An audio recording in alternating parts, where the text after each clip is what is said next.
السلام علیکم ورحمۃ اللہ وبرکاتہ۔ محترم علامہ صاحب، امید کرتا ہوں آپ خیریت سے ہوں گے۔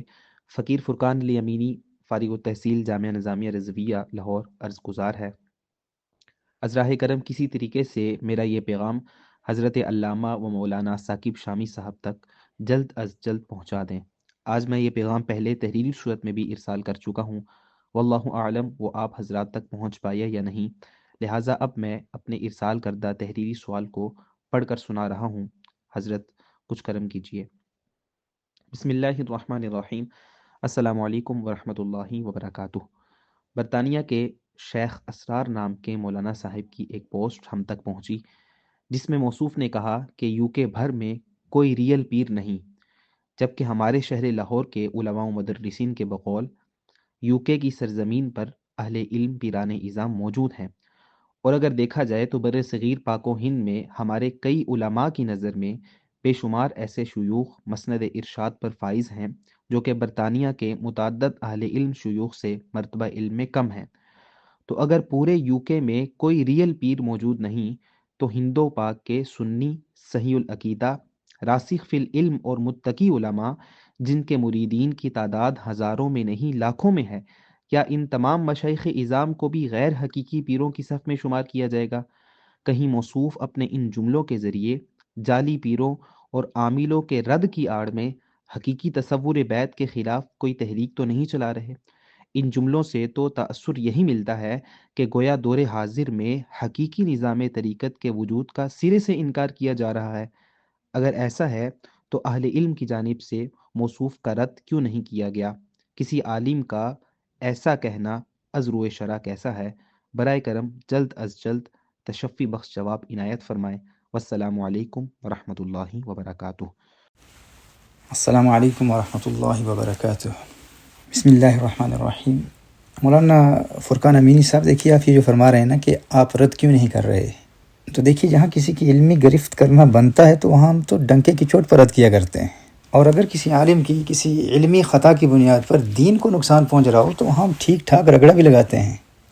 ہاں، اگر کوئی خاطی صحیح العقیدہ مسلم ہو، مخلص عالم دین ہو تو ہم محبت سے اصلاح کی کوشش بھی کرتے ہیں، لیکن دیکھیے یہ جو پیروں کا رد کر رہے ہیں نا، اس سے اسلام کوئی خطرے میں نہیں پڑتا، بلکہ دور حاضر میں اس کارروائی کو تو خدمت اسلام کے حوالے سے ایک قابل ستائش و تحسین عمل کہا جا سکتا ہے۔ آپ کو اس بات پر تشویش ہے کہ یہ کیوں کہا جا رہا ہے کہ پورے یو کے میں کوئی ریئل پیر نہیں ہے؟ میں تو کہتا ہوں کہ اگر یہاں تک کوئی کہہ دے کہ دور حاضر میں پوری دنیا میں کوئی ریئل پیر نظر نہیں آتا تو ہم کہیں گے کہ یہ بات بھی درست ہو سکتی ہے، کیونکہ ممکن ہے کہ ان پیروں کے کاروبار کو بند کرنے کے لیے اور ان کی ان شعبدہ بازیوں اور ان کے ڈراموں اور ان کے بزنسز کے سد باب کی نیت سے لفظ ریئل پیر سے مرشد ایصال یا مرشد مربی مراد لیا جا رہا ہو۔ یہ ممکن ہے، ایک پاسبلٹی ہے، اور یہاں مرشد ایصال کی نفی کرتے ہوئے مرشد اتصال کے وجود کو ثابت کیا جا سکتا ہے۔ یعنی اگر کوئی کہے کہ آج پوری دنیا میں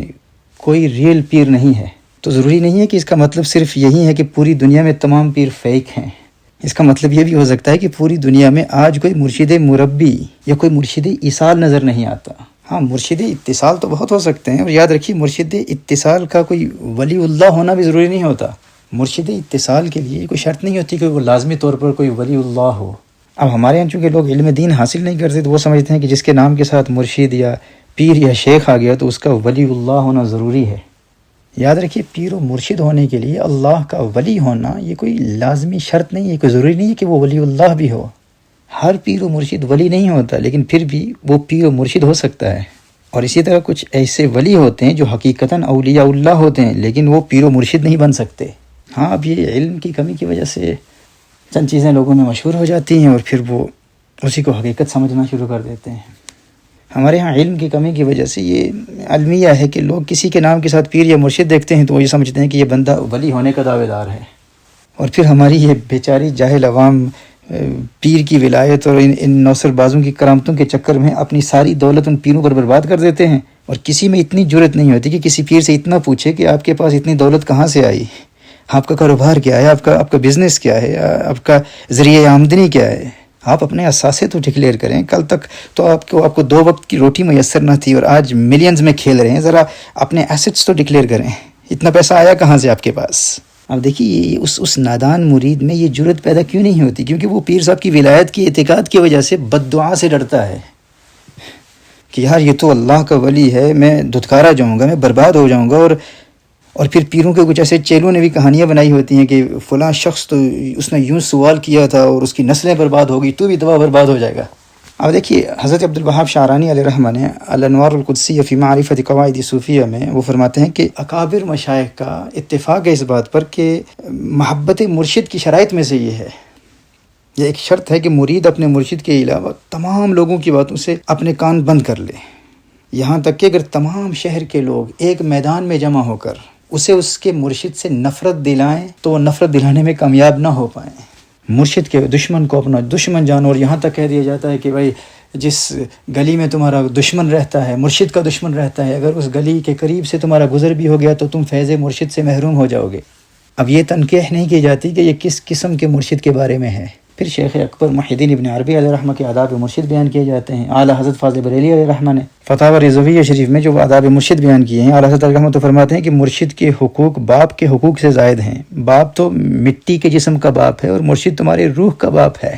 مرشد کے سامنے ہنسنا منع ہے، اس کی مجلسوں میں دوسرے کی طرف توجہ کرنا منع ہے، اس کی اولاد کی تعظیم ضروری ہے، مرشد کے بستر پر نہیں بیٹھنا، مرشد کی تسبیح کو استعمال نہیں کرنا، اس کے کپڑوں کی بھی تعظیم کرنی ہے، اس کے بچھونے کی تعظیم کرنی ہے، اس کی چوکھٹ کی تعظیم بھی ضروری ہے۔ مرشد کی برسوں خدمت کرنے اور لاکھوں مرشد پر خرچ کرنے کے بعد اگر یہ خیال بھی گزرے کہ مرشد کا کچھ حق ادا ہو گیا ہے تو اسے طریقت و روحانیت کی دنیا میں ناقابل تصور نقصان ہوگا۔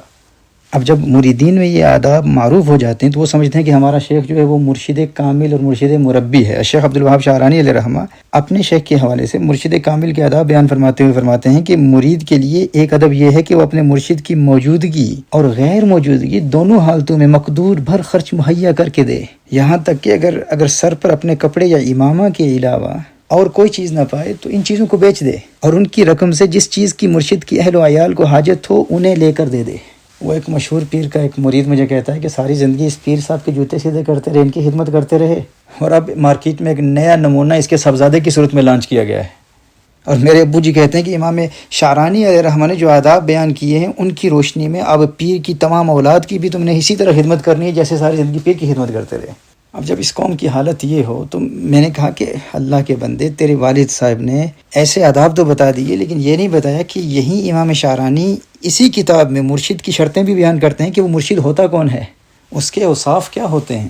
وہ مرشد مربی علم و عمل اور روحانیت اور تقوی اور پرہیزگاری کی دنیا میں کس مقام پر فائز ہوتا ہے، کیا آپ کے والد صاحب نے آپ کو یہ نہیں بتایا؟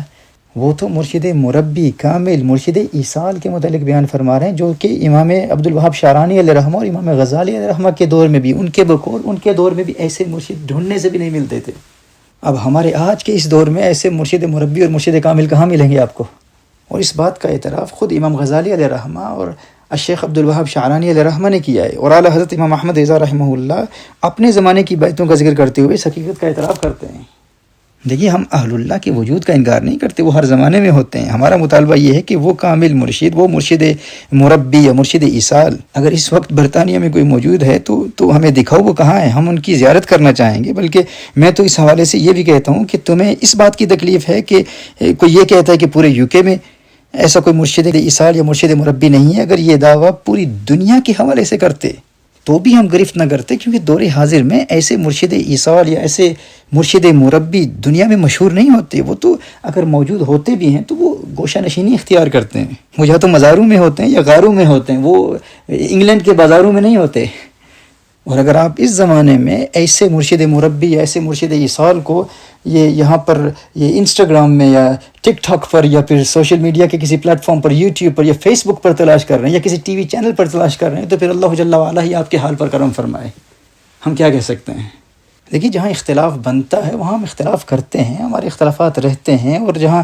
رد کرنا ضروری ہوتا ہے وہاں ہم ڈنکے کی چوٹ پر رد کرتے ہیں۔ لیکن اس پیر کلچر اور یہ پیروں کے کلٹس اور پیر بزنس کے حوالے سے یہ مطلقاً بھی کوئی کہہ دینا کہ دور حاضر میں کوئی پیر نہیں ہے تو ہم علمی حلقوں میں ایسی عبارتوں کی تعویل کریں گے، لیکن عوام الناس میں ایسے جملوں کی بھرپور تائید کریں گے، چونکہ یہاں ایک فتنے کا رد ہو رہا ہے۔ میں خود ذاتی طور پر ایسے پیروں کو جانتا ہوں جو صرف مرید کے گھر میں قدم رکھنے کے لیے، صرف چائے پینے کے لیے 5-10 منٹ مرید کے گھر کو برکت دینے کے لیے جائیں گے اور ان سے ہزاروں پاؤنڈز لے لیں گے۔ ہم تو دیکھیں، ہم تو اس بات کا رونر ہوتے تھے نا کہ لوگ تقریروں کے لیے پیسے لیتے ہیں، نعت خوانوں نے اپنا بزنس شروع کیا ہوا ہے، اور اہل علم حضرات کو کہتے تھے کہ آپ کی یہ جو جتنی بھی یہ دینی خدمات ہیں، ان کے ساتھ ساتھ کچھ نہ کچھ کاروبار بھی آپ کو کرنا چاہیے، تاکہ ایک عالم خود کفیل ہو اور اپنا کاروبار کر رہا ہو اور باوقار طریقے سے خودداری کے ساتھ دین کا کام کرے، کیونکہ جسے نذرانوں کی پرواہ نہ ہو اور وہ خود کفیل ہو تو اسے حق بولنے سے پھر کوئی نہیں روک سکتا، وہ حق گو ہوتا ہے۔ ہم تو بیانات کے لیے نذرانے اور شیرنیاں لینے والوں کو کہتے تھے کہ بھائی کوئی اپنا کاروبار بھی شروع کریں، لیکن وہ قوم کو کچھ نہ کچھ دیتے تو تھے نا، کچھ بیان کرتے تھے، کچھ تربیت کرتے تھے۔ یہاں تو ایسے لوگ بھی ہیں جو فقط اپنے ہاتھ چٹوانے کے لیے ہزاروں پاؤنڈز لے لیتے ہیں، اور پھر یہ نہیں کہ صرف پیر کی صاحب کی خدمت ہو رہی ہے، صاحبزادے بھی آگے تیار ہو رہے ہیں۔ بھائی اس بچے کی پہلے کوئی روحانی، کچھ دینی اور علمی تربیت کرو کہ وہ نفسانی خواہشات سے کیسے بچے گا، ریا و تکبر سے کیسے بچے گا، دکھلاوے سے کیسے بچے گا، تزکیہ نفس کے مراحل کیسے طے کرے گا۔ ابھی اس نے ہوش سنبھالا ہی نہیں، اور پہلے سے ہی جاہل مریدوں میں صاحبزادوں کی کرامتیں مشہور کر دیتے ہیں۔ اب وہ کیا دینی علوم و فنون میں مہارت حاصل کرے گا، یا وہ ریاکاری اور تکبر اور ان نفسانی خواہشات کا مقابلہ وہ کیسے کرے گا؟ اس سے کیا تعلق ہوگا؟ جب ہوش سنبھالتے ہی اسے بے ہوش کر دیا گیا، بچپن سے ہی جب اسے صاحب کرامت ولی مشہور کرا دیا گیا، تو پھر اب وہ دین کی کیا خدمت کرے گا، یا دین کا کیا علم پڑھے گا، یا نفسانی خواہشات کا کیسے مقابلہ کرے گا؟ اور پھر نسل در نسل بیچارے مرید ساری زندگی اپنی گردنوں میں غلامی کا پٹا باندھے رکھتے ہیں۔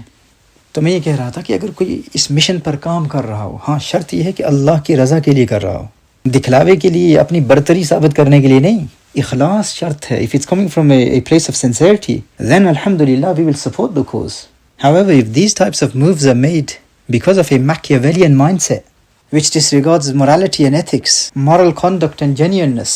then the nusra of Allah Jalla wa Ala will not be with such people, and such people's days are numbered. شرط اخلاص ہے۔ اگر اللہ کی رضا کے لیے کوئی کرے گا تو وہ مطلقاً بھی کہہ دینا کہ کوئی پیر نظر نہیں آتا تو ہم پھر بھی اس کا دفاع کریں گے۔ اخلاص شرط ہے۔ اگر کوئی اللہ کی رضا کے لیے کر رہا ہو اور حقیقتاً دین کی خدمت کے لیے کر رہا ہو تو ایسا کوئی شخص مطلقاً بھی کہہ دینا کہ کوئی پیر نظر نہیں آتا تو پھر بھی ہم دفاع کریں گے کہ ممکن ہے کہ اس سے مراد یہی ہے کہ آج کے دور میں کوئی مرشد ایصال نہیں ہے، مرشد مربی نہیں ہے۔ دیکھیے حدیث شریف میں ہے نا کہ لا یؤمن احدکم حتی اکون احب الیہ من والدہ وولدہ والناس اجمعین۔ انسان اس وقت تک مومن ہو ہی نہیں سکتا جب تک وہ ہر چیز سے زیادہ حضور اکرم صلی اللہ علیہ وآلہ وسلم سے محبت نہ کر لے۔ تو شارحین حدیث نے اس کی تشریح کیا کی ہے کہ اگرچہ حضور اکرم صلی اللہ علیہ وسلم نے ارشاد فرمایا مومن نہیں ہے، لیکن مومن نہیں ہے سے مراد یہ ہے کہ مومن کامل نہیں ہے۔ اب اگر کوئی شخص کہے کہ کوئی پیر نہیں ہے تو اس سے مراد یہ بھی لیا جا سکتا ہے کہ شیخ مربی کامل، شیخ ایصال نظر نہیں آتا۔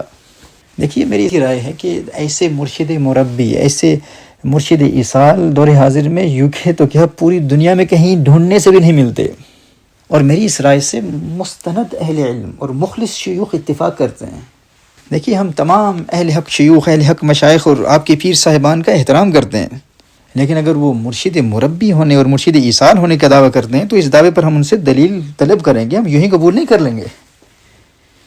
اس کی شرطیں کیا ان میں پائی جاتی ہیں؟ کسی کو اختلاف ہے تو وہ اختلاف کر سکتا ہے، لیکن مجھے معلوم ہے میری اس گفتگو کو سن کر اپنے مریدوں کی نجی محفلوں میں بہت کچھ لوگ کہتے رہیں گے، ایسا ہوتا ہے کہ بھائی ہمارے فلاں شیخ وہ تو مرشد ایصال ہیں اور مرشد مربی ہیں اور وہ ایسے مقام پر پہنچے ہوئے ہیں جس کا یہ لوگ تصور بھی نہیں کر سکتے، انہوں نے ہمارے شیخ مربی کامل اور شیخ ایصال کے مقام کو ابھی تک سمجھا ہی کہاں ہے۔ ایسی باتیں لوگ کہیں گے، یا پھر یہ کہہ دیا جائے گا کہ ہمارے مرشد مربی کی عاجزی ہے کہ وہ اعلانیہ دعویٰ ہی نہیں کرتے، لیکن فلاں خلیفہ مجاز کو، فلاں خلیفہ جو ان کا ایک محرم راز ہے، ان کو تنہائی میں انہوں نے بتا دیا تھا کہ وہ مرشد مربی ہیں، مرشد ایصال ہیں۔ بھائی یہ تو راز کی باتیں ہوتی ہیں۔ اللہ اکبر۔ یہ لوگ تو ان کی عاجزی کا ناجائز فائدہ اٹھا رہے ہیں، اور تم بھی کسی کو بتانا نہیں کہ مرشد نے یہ دعویٰ کیا تھا۔ اور کبھی تو مریدوں پر اپنی گرفت پختہ کرنے کے لیے پیر سب خود اعلان کر دیتے ہیں کہ آپ لوگوں کو بتائیں کہ اپنے حلقوں میں ایسی کہانیاں مشہور کر دیں کہ ہمارے پیر سب تو ایسے ہیں کہ دنیا کے کسی حصے میں کالی رات میں کسی کالے پتھر پر کوئی کالی چونٹی بھی حرکت کرتی ہے تو مرشد کو علم ہو جاتا ہے۔ ہمارے مرشد کامل تو وہ پاکستان میں ہوں یا ہندوستان یا آج کل انگلستان میں ہوں، یہاں بیٹھ کر دنیا کے کسی کونے میں کسی مرید کے دل میں کوئی وسوسہ بھی پیدا ہوتا ہے تو اسی وقت ان کی ایک نگاہ سے اس وسوسے کو دور کر دیتے ہیں۔ اللہ اکبر۔ تو بھائی اگر آپ ایسی کہانیاں مشہور کریں گے اور آپ یہ دعویٰ کرتے ہیں کہ آپ کے شیخ مرشد مربی ہیں اور مرشد مربی ہونے کا دعویٰ کرتے ہیں، تو پھر یہ عاجزی، فروتنی اور انکساری کا سہارا نہ لیں، میدان میں آئیں۔ جن روحانی سلسلوں سے آپ وابستہ ہیں انہی سلسلوں کے شیوخ نے مرشد مربی کی شرطیں بیان کی ہیں۔ وہ تو کہتے ہیں کہ ان یطلع علی جمیع المغیبات حتی مشی النملة فی لیلۃ ظلماء فی صخرۃ صماء۔ مرشد مربی تو وہ ہوتا ہے کہ وہ تو کہتے ہیں کہ ومن شروطه ان یکون مجتہدا، اور یہاں حال یہ ہے کہ اگر پوچھا جائے کہ آپ کے مرشد مربی، مرشد ایصال دعویٰ اتنا بڑا ہے، آپ بتائیں کہ وہ مقلد ہیں یا مجتہد ہیں، تو کہتے ہیں وہ تو نہیں، مکمل طور پر اپنے امام کی تقلید کرتے ہیں۔ بھائی مرشد مربی کی ایک شرط جو اہل اللہ نے بیان کی ہے وہ یہ ہے کہ وہ مجتہد ہوتا ہے۔ سیدنا الشیخ عبد القادر جیلانی رحمہ اللہ کے متعلق یہ کیوں کہا گیا ہے کہ آپ کا اجتہاد امام احمد بن حنبل علیہ رحمہ کے اجتہاد کے موافق ہو جاتا تھا، اور چونکہ وہ عین شریعت کبریٰ کی منزل پر فائز تھے، وہ خود مجتہد تھے، وہ مرشد مربی ہیں، مرشد ایصال ہیں، اسی لیے ان کی تقلید کے حوالے سے یہ وضاحت بھی کی جاتی ہے، اور پھر اس پر کلام ہے کہ ان کے ہمبلی ہونے سے اصل مراد کیا ہے۔ اس پر اہل علم اور اہل تصوف کی تفصیلی بحثیں ہیں۔ اب یوں اگر علمی بات چل پڑی تو یہ پھر بہت ٹیکنیکل ہو جائے گی۔ یہ تو میں نے ابھی فقط ایک دو شرطیں بیان کی ہیں۔ اب اگر برطانیہ میں یا دنیا بھر میں کہیں بھی کوئی مرید یا کوئی شیخ مرشد کامل، مربی اور مرشد ایصال ہونے کا دعوے دار ہے، تو اگر انہیں ہمارے ان جملوں سے تکلیف پہنچی ہے تو ہم سے رابطہ کرنے سے پہلے ذرا مرشد مربی اور مرشد ایصال کی شرطوں کا مطالعہ ضرور کر لیجیے۔ ہم کبھی اس بات کا انکار نہیں کرتے کہ دنیا میں اہل اللہ موجود نہیں ہیں، اللہ کے ولی ہر دور میں ہوتے ہیں، وہ موجود رہتے ہیں، اور ہم آپ تمام علماء اور مشائخ کا بھی احترام کرتے ہیں۔ آپ کے ہر اچھے مشن میں ہم آپ کے ساتھ ہیں، ہم آپ کے اس مشن کو پروموٹ بھی کرتے ہیں۔ لیکن اگر کوئی بدتمیز مرید اپنے پیر کا دفاع کرنے کے لیے، اپنے پیر کو مرشد مربی ثابت کرنے کے لیے ایسے دعوے کرے گا، تو پھر ان کے پیر صاحب کا ان شرطوں کی روشنی میں امتحان بھی لیا جائے گا کہ کیا وہ اس پیمانے، اس کسوٹی، اس معیار پر پورے بھی اترتے ہیں یا نہیں۔ دیکھیے میں چاہتا تھا کہ بات مختصر ہو کیونکہ کچھ اور علمی پروجیکٹس پر بھی کام ہو رہا ہے، لیکن اب بات چل پڑی ہے تو اس کی بھی وضاحت کر دوں کہ یہ مرشد اتصال اور مرشد ایصال اصل میں ہوتا کیا ہے۔ یاد رکھیے کہ آج کے دور میں یہ جو شیوخ یا یہ جو مرشد پیر حضرات ہوتے ہیں نا، یہ عام طور پر مرشد اتصال ہی ہوتے ہیں، مرشد مربی یا مرشد ایصال نہیں ہوتے۔ یہ فرق جاننا بہت ضروری ہے۔ امام غزالی علیہ رحمہ جیسی شخصیت جو کہ آج سے کئی سو سال پہلے فرما رہے ہیں کہ ایسے مرشد ایصال یا مرشد مربی بہت مشکل سے ملتے ہیں، اور اعلیٰ حضرت علیہ رحمہ نے اپنے زمانے کے حوالے سے فتح رضویہ شریف میں لکھا ہے کہ ہمارے زمانے کی بیعتیں بھی عام طور پر یہ وہی تبرکاً مرشد اتصال والی بیعتیں ہوتی ہیں، ارادت والی نہیں ہوتی۔ یہ میں مفہوماً پیش کر رہا ہوں، اس حوالے سے اب فتح رضویہ شریف کی 21ویں جلد میں اعلیٰ حضرت علیہ رحمہ کا رسالہ نقاء السلافہ فی احکام البیعۃ والخلافہ، اور اس کے بعد کے رسائل کا آپ مطالعہ کریں تو اس میں انشاءاللہ تعالیٰ بہت واضح طور پر آپ یہ بات سمجھ جائیں گے۔ اور اعلیٰ حضرت علیہ رحمہ کے فتاوی افریقہ میں ان موضوعات کا آپ بالاستیعاب مطالعہ کریں تو آپ کی طبیعت صاف ہو جائے گی۔ وہ جو کہتے ہیں نا کہ میرا مرشد مرشد مربی ہے، کامل مرشد ایصال ہے، اور پتہ نہیں کیا کیا پھر دعوے کرتے پھرتے ہیں، آپ کو اندازہ ہو جائے گا کہ اس ذات کا مقام کیا ہوتا ہے۔ دیکھیے ایک ہوتا ہے شیخ اتصال اور ایک ہوتا ہے شیخ مربی، جسے شیخ ایصال بھی کہتے ہیں۔ شیخ اتصال اسے کہا جاتا ہے کہ جس کے ہاتھ پر بیعت کرنے سے مرید کا سلسلہ نبی کریم صلی اللہ علیہ وآلہ وسلم سے متصل ہو جائے، اور ایسے شیخ کی 4 شرطیں ہوتی ہیں۔ پہلی شرط یہ ہے کہ وہ شیخ صحیح العقیدہ ہو اور وہ بد مذہب و گمراہ نہ ہو، اور دوسری شرط یہ ہے کہ شیخ کا سلسلہ باتصال صحیح نبی کریم صلی اللہ تعالی علیہ وآلہ وسلم تک پہنچا ہو، یعنی صحیح اور درست ذریعوں کے ساتھ نبی کریم صلی اللہ تعالی علیہ وآلہ وسلم تک پہنچتا ہو، درمیان میں انقطاع نہ ہو، یا درمیان میں کوئی بدعقیدہ شیخ نہ ہو، کوئی غیر عالم نہ ہو، یا کوئی فاسق معلن نہ ہو، کوئی اعلانیہ گناہ کرنے والا نہ ہو۔ اور اگر درمیان میں کوئی ایسا شیخ آ گیا جو غیر عالم ہو یا اعلانیہ گناہ کرنے والا ہو، فاسق معلن ہو یا بدعقیدہ ہو، تو پھر یہ اتصال ممکن نہیں ہوتا۔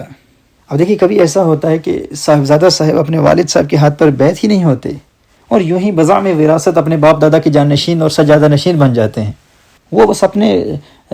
باپ دادا کے وارث ہونے کے گمان میں شیخ طریقت بن جاتے ہیں، اور لوگ پھر ان کے ہاتھ پر مرید ہونا شروع ہو جاتے ہیں کہ بھائی یہ تو ہمارے جو بڑے بزرگ تھے یہ ان کے بیٹے ہیں، اور وہ پیر تھے تو یہ بھی پیر ہیں، حالانکہ یہ اپنے والد کے ہاتھ پر بیعت ہی نہیں ہوئے۔ یا پھر اگر مرید ہو بھی گئے اور ان کا والد جامع شرائط مرشد بھی ہو، مگر والد صاحب نے بیٹے کو خلافت ہی نہیں دی، اجازت ہی نہیں دی، اذن ہی نہیں دیا، اب باپ کا انتقال ہو جاتا ہے تو بیٹا بغیر اجازت کے، بغیر خلافت کے مرید کرنا شروع کر دیتا ہے۔ اب اس طرح بھی یہ سلسلہ منقطع ہو جاتا ہے، اور وہ مرید جو اس شیخ کے ہاتھ پر بیعت ہوا اس کا سلسلہ حضور اکرم صلی اللہ تعالی علیہ وآلہ وسلم تک نہیں پہنچتا۔ یا پھر ایک صورت یہ بھی ہے کہ باپ اپنے بیٹے یا پھر کسی ایسے مرید کو خلافت دے دیتا ہے جو خود بدعقیدہ تھا یا وہ عالم نہیں تھا، یعنی باپ تک تو سلسلہ صحیح تھا، وہ سند متصل تھی، باپ تک تو تمام شرطیں پائی جاتی تھیں. اب اس نے جسے خلافت دی وہ کوئی جامع شرائط مرید بھی ہو سکتا ہے. وہ بیٹوں کی میں مثال اس لیے دے رہا ہوں کہ کیونکہ اکثر یہ خلافتیں اب آج کل ہمارے دور میں بیٹوں کو ہی دی جاتی ہیں، کیونکہ جن پیروں نے مریدوں کی دولت سے جائیداد بنائی اور اتنا بڑا امپائر کھڑا کیا ہے،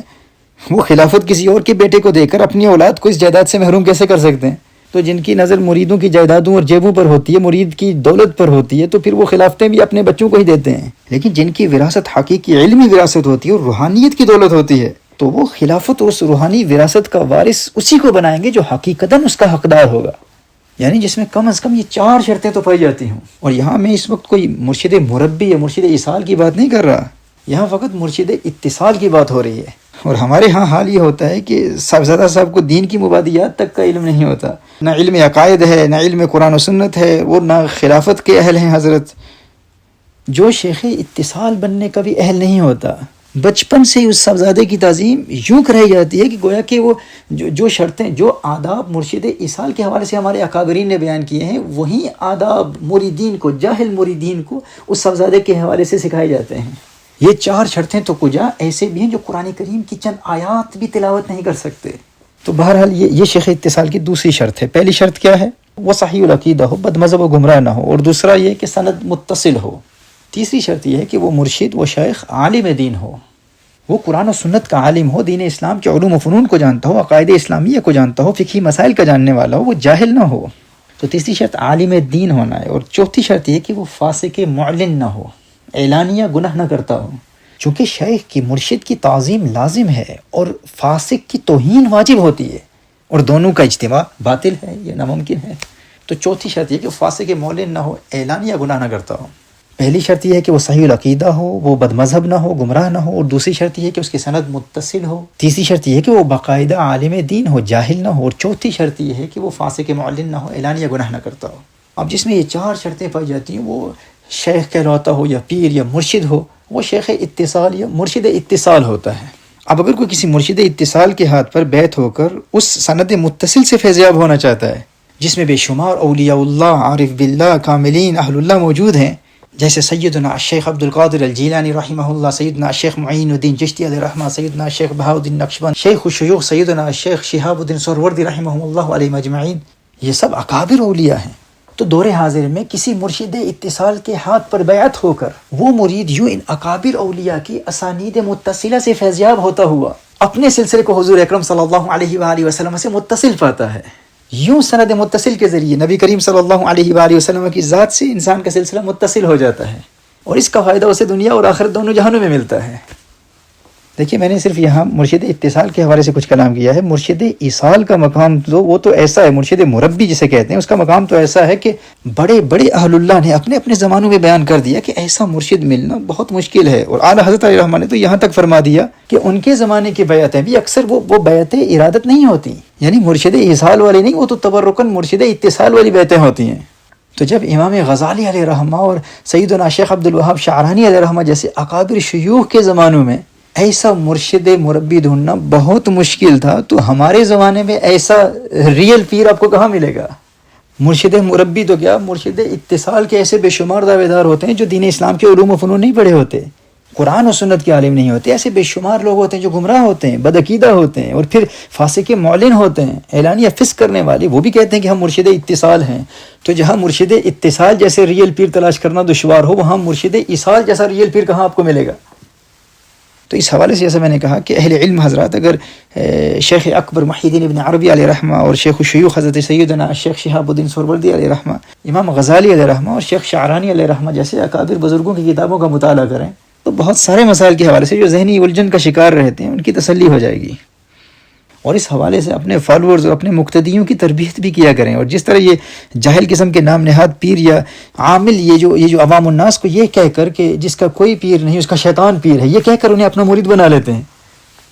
اس جملے کی اصل مراد کو سمجھنے کے لیے بھی اگر آپ ایک مرتبہ فتاوی افریقہ کا بالاستیعاب مطالعہ کر لیں تو آپ کو انتہائی اہم معلومات حاصل ہوں گی. اور اس حوالے سے اعلیٰ حضرت علیہ رحمہ کے چند انتہائی دلچسپ تفردات سے بھی آپ لطف اندوز ہوں گے. ابھی عوام الناس کے لیے تو اتنا ہی کافی ہے کہ کیا ہمارے زمانے میں مرشد اتصال پائے جاتے ہیں یا نہیں.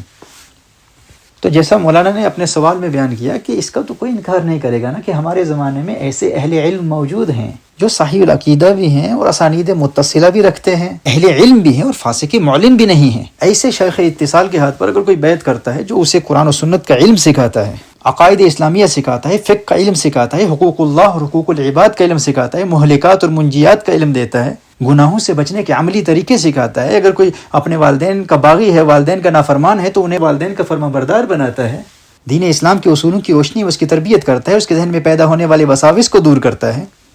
اس کی صحبت میں رہ کر مرید کے دل میں گناہوں سے نفرت پیدا ہوتی ہے اور نیکیوں سے محبت پیدا ہوتی ہے اور اس کے علم میں اضافہ ہوتا ہے، تو ایسے مرشد اتصال کے وجود کا کوئی انکار نہیں کر سکتا۔ تو اگر کوئی ایسا مرشد اتصال ہے تو اس کے ریل شیخ ہونے کا کوئی انکار نہیں کرے گا، لیکن اس کا ہرگز یہ مطلب نہیں ہے کہ جس میں مرشد اتصال کی شرطیں پائی جاتی ہوں وہ خود کو مرشد مربی اور مرشد ایصال کہتا پھرے، اور جہاں وہ جائے پھر اپنے ساتھ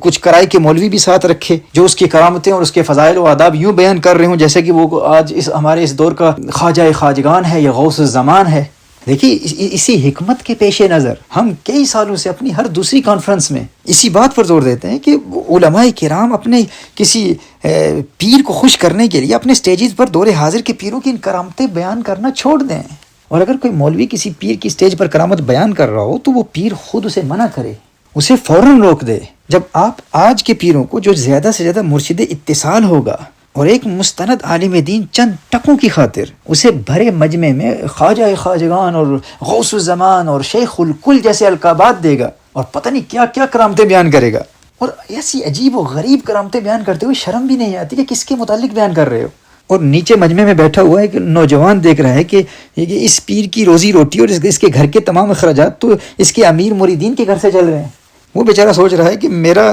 غریب باپ بیچارہ اپنے گھر کی بجلی کے بل وقت پر ادا نہیں کر سکتا اور اپنی ساری زندگی کی خون پسینے کی کمائی اس پیر کے اکاؤنٹ میں ارسال کر رہا ہے، خود وہ کرائے کے مکان میں رہتا ہے اور اس کے پیر کی کوٹھیوں اور بنگلوں میں دن بدن اضافے ہو رہے ہیں۔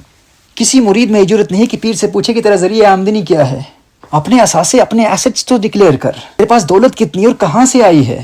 تیرا کام کیا ہے، کاروبار کیا ہے، بزنس کیا ہے، مزدوری کرتا ہے، کیا کرتا ہے، کام کیا کرتا ہے، پیسہ کہاں سے آتا ہے، تیرے نام پر اتنی بڑی چیریٹیز چل رہی ہیں، آئے دن تیرے چیریٹیز کے سکینڈلز مشہور ہوتے ہیں، اور یہ کرائے کا مولوی تیری کرامتیں بیان کر رہا ہے۔ اور یاد رکھیے وہ پیر صاحب اگر خود عالم دین بھی ہو، یہاں میں ان جاہل عاملوں کی بات نہیں کر رہا، وہ نوسر باز تو کسی زمرے میں نہیں آتے، ایسے عاملوں کے ہاتھ پر تو بیعت کا تصور ہی نہیں کیا جا سکتا، وہ تو دور دور تک مرشد اتصال کے زمرے میں بھی نہیں آتے۔ میں ایسے پیروں کی بات کر رہا ہوں جو علماء دین بھی ہیں، علم دین بھی رکھتے ہیں، لیکن ان کی نظر فقط مریدوں کی دولت پر ہوتی ہے۔ تو جب وہ نوجوان اس پیر صاحب کو اپنے گھر کی خواتین سے ملتے ہوئے دیکھتا ہے، جب وہ پیر صاحب گھر میں آتے ہیں تو اس گھر کے مرد کو بھی شرم نہیں آتی کہ اپنی بیوی بیٹیوں اور بہو کی پیر سے ملاقات کرا رہا ہے جو کہ اجماعاً حرام ہے۔ تو دیکھیں جب وہ نوجوان ان تمام چیزوں کا مشاہدہ کر رہا ہے تو اس کے ذہن میں کس قسم کے خیالات گردش کر رہے ہوں گے۔ اسی نوجوان نے ایک مولوی صاحب سے، ایک عالم دین سے اس پیر کی کرامات کے متعلق بھی سنا ہے اور اپنی آنکھوں سے اس کی حقیقت کو بھی دیکھ رہا ہے، اور اپنے باپ کی بغیرتی پر بھی دل میں افسوس کر رہا ہے کہ میرے باپ کو ہو کیا گیا ہے، خود اس غیر محرم کو اپنے گھر کی عورتوں سے ملانے کے لیے لایا ہے، میرے باپ کا سارا پیسہ بھی اسی پیر پر برباد ہو گیا، آج تک اس پیر کی کوئی کرامت بھی ظاہر نہیں ہوئی جس کا دعویٰ یہی مولوی صاحب ہر دوسرے جلسے میں کرتے ہیں، اور آیات قرآن کریم کی پیش کرتے ہیں، قرآن کریم سے کرامات کا ثبوت پیش کرتے ہیں، اور آخر میں اشارہ اسی پیر صاحب کی طرف کرتے ہیں کہ یہ بھی یہ سب کچھ کر سکتے ہیں، یہ سب جانتے ہیں، دل کے رازوں کو جانتے ہیں اور دل میں پیدا ہونے والے خیالات کو جانتے ہیں، یہ یہاں پر بیٹھے ہوئے دنیا کے ہر مرید کے دل میں پیدا ہونے والے ہر خیال اور ہر وسوسے کو جانتے ہیں۔ اور پھر ہوتا کیا ہے، پھر وہی نوجوان جب یوٹیوب پر جاتا ہے اور کوئی کہنے والا کہہ رہا ہوتا ہے کہ یہ بابے تو کوئی چیز ہی نہیں ہے، ان کی کیا اوقات ہے، ان کی کیا حیثیت ہے، یہ تو آپ کی دولت کے پیچھے ہیں، اور یہ کرامتوں کا تصور یہ تو من گھڑت قصے کہانیوں پر مبنی ہے، اگر کوئی کرامت ہوتی تو یہی پیر صاحب کرامت دکھا سکتے، ایسی اولیاء اللہ کی کرامات کا ظہور ناممکن ہے۔ اب دیکھیے چونکہ وہ اس نوجوان کے اپنے گھر کا اپنا ذاتی تجربہ ہے، یہ اس کا اپنا ذاتی مشاہدہ ہے، وہ اس کا اپنا پریکٹیکل ایکسپیرینس ہے، وہ ان چیزوں سے گزرا ہے، اس نے خود دیکھا ہے، جب وہ غور کرتا ہے کہ جن مولوی صاحب نے ان پیر صاحب کی کرامات کا ذکر کیا آج تک تو کوئی کرامت ظاہر بھی نہیں ہے، اور پیر خود گناہوں میں مبتلا ہے، گاڑیاں اس نے خریدی ہیں میرے باپ کے پیسے سے اور خود اجماعی حرام کا مرتکب ہے، اور آج تک کوئی کرامت بھی ظاہر نہیں ہوئی، تو یقیناً یہ جو یوٹیوب پر بیٹھا کہہ رہا ہے کہ یہ بابے تو کوئی چیز ہی نہیں ہے، یہ درست کہہ رہا ہوگا، نتیجتاً وہ نوجوان نفس کرامت کا ہی منکر ہو جاتا ہے۔ آپ سمجھ رہے بات؟ میں اسی لیے بار بار اس بات پر زور دیتا ہوں کہ اہل علم حضرات، خدا را کم از کم آپ تو ان پیروں کی کرامات کو اسٹیجوں پر بیان کرنا چھوڑ دیں، کرامات کا ثبوت قرآن و سنت کی روشنی میں بیان کریں اور اہل اللہ کی مستند کرامات کو بھی بیان کریں، لیکن قرآن و سنت سے کرامات کے ثبوت کو پیش کرنے کے بعد اشارہ ان آج کے دور حاضر کے ان پیروں کی طرف نہ کریں کہ یہ بھی یہ سب کچھ کر سکتے ہیں، کیونکہ یہ پیر حضرات تو اپنی کرامات آپ سے بیان کروا کے اپنے مریدوں کی دولت پر ڈاکہ مارتے ہیں، یہ انہی کرامتوں کے سہارے ہی تو دولت کماتے ہیں نا۔ اور اس کا نقصان کیا ہوتا ہے؟ اسی کے نتیجے میں انہی مریدوں کی اولاد پھر بالآخر نفس کرامت کا ہی انکار کر دیتی ہے، وہ حقیقی اولیاء اللہ کی کرامات کے منکر بن کر خود گمراہ ہو جاتے ہیں، بدعقیدہ ہو جاتے ہیں، اور یقیناً یہ بدعقیدگی ہے، گمراہی ہے، یہ تو قرآن کریم کے صریح آیات کا انکار ہے۔ اہل اللہ اولیاء اللہ کی کرامات تو قرآن کریم کی آیات سے ثابت ہیں، صحیح حدیث بخاری مسلم کی صحیح حدیث سے ثابت ہیں۔ سورہ نمبر کی آیت نمبر 40 میں ہے، قال الذی عنده علم من الکتاب انا آتیک به قبل ان یرتد الیک طرفک، ایک ولی اللہ کا پلک چپکنے سے پہلے یمن سے بلقیس کا تخت شام میں لے آنا۔ اسی طرح سورہ آل عمران میں حضرت مریم کی کرامت، سورہ آل عمران کی آیت نمبر 37، اور اسی طرح سورہ کہف کا مطالعہ کریں۔ نفس کرامت کا انکار تو آیات قرآنیہ کے اجماعی مفہوم کا انکار ہے اور انسان کو گمراہ بنا دیتا ہے، لیکن چونکہ اس پیر صاحب کے اس کرائے کے مولوی نے کرامات کا ثبوت تو قرآن سے پیش کیا، لیکن آخر میں اشارہ اس پیر کی طرف کر دیا کہ یہ حضرت بھی یہ سب کچھ کر سکتے ہیں، اور جب نوجوان نے دیکھا کہ یہ نہیں کر سکتے تو اس نے نفس کرامت کا ہی انکار کر دیا۔ ہم تو یہ اعلانیہ کہتے ہیں کہ اگر کوئی کسی پیر کی کرامت کا انکار کرے تو اس سے کوئی فرق نہیں پڑتا، یہاں تک کہ اگر کوئی سیدنا الشیخ عبد القادر الجیلانی رحمہ اللہ یا سیدنا الشیخ معین الدین چشتی اجمیری رحمہ اللہ کی کسی کرامت کا انکار کرے تو اس پر بھی سخت حکم نہیں لگتا، لیکن اگر کوئی سرے سے وجود کرامت اور نفس کرامت کا ہی منکر ہو جائے تو وہ شخص گمراہ ہو جاتا ہے، وہ مبتدع ہے، وہ بدعقیدہ ہے، وہ گمراہ ہے، وہ بدعتی ہے۔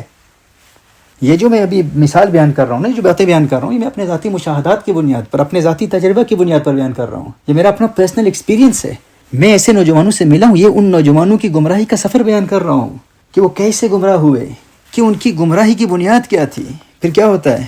پھر وہی نوجوان جو ابتداءً فقط کرامت کا منکر بنا، اسی نوجوان کی زندگی میں پھر وہ وقت آتا ہے جب وہ کسی یوٹیوب چینل پر یا کسی انسٹاگرام پر یا کوئی فیس بک پر یا کسی اور سوشل میڈیا پلیٹ فارم پر ایک ویڈیو دیکھتا ہے کہ اگر اولیاء اللہ کی کرامات حقیقت پر مبنی ہیں تو میں چیلنج کرتا ہوں، میں یہ اس گلاس کو یہاں رکھتا ہوں، تم اپنے کسی ولی اللہ کو بلاؤ میرے پاس یہاں پر، میں یہ گلاس یہاں پر رکھتا ہوں، اسے کہو کہ سپر نیچرلی کرامتاً اس گلاس پر نظر ڈالے، ایسی توجہ ڈالے کہ یہ گلاس یہاں سے اٹھا کے یہاں رکھ دے، یہاں سے یہاں موو کر کے دکھائے۔ وہ کہتے ہیں میں چیلنج کرتا ہوں، وہ نوجوان دیکھتا ہے یہ کام تو میرے پیر صاحب نے ابھی تک نہیں کیا، آج تک ان سے کوئی کرامت ظاہر نہیں ہوئی، اور وہ شخص بڑی رعونت اور بڑے تکبر سے اور بڑے کانفیڈنس سے کہہ رہا ہے اگر کرامات حق ہیں اور اگر اس دور میں کوئی کرامت دکھانے والا ولی ہے تو اسے کہو یہ گلاس اٹھا کے یہاں رکھے، کرامتاً اس گلاس کو یہاں سے اٹھا کے اس کو یہاں موو کرے، اس موبائل فون کو یہاں سے اٹھا کے یہاں پر رکھے، ہاتھ لگائے بغیر۔ وہ نوجوان کہتا ہے کہ ایسی کرامت کا ظہور تو میرے پیر سے کبھی ہوا ہی نہیں، ہر چند کہ وہ مولوی صاحب اسی پیر کے متعلق اشارہ کر کے کہتے ہیں یہ کر سکتے ہیں، تو نتیجتاً وہ نوجوان پھر کرامات کا منکر ہو جاتا ہے، وہ کہتا ہے نہ ولی اللہ ہے نہ کرامات ہیں۔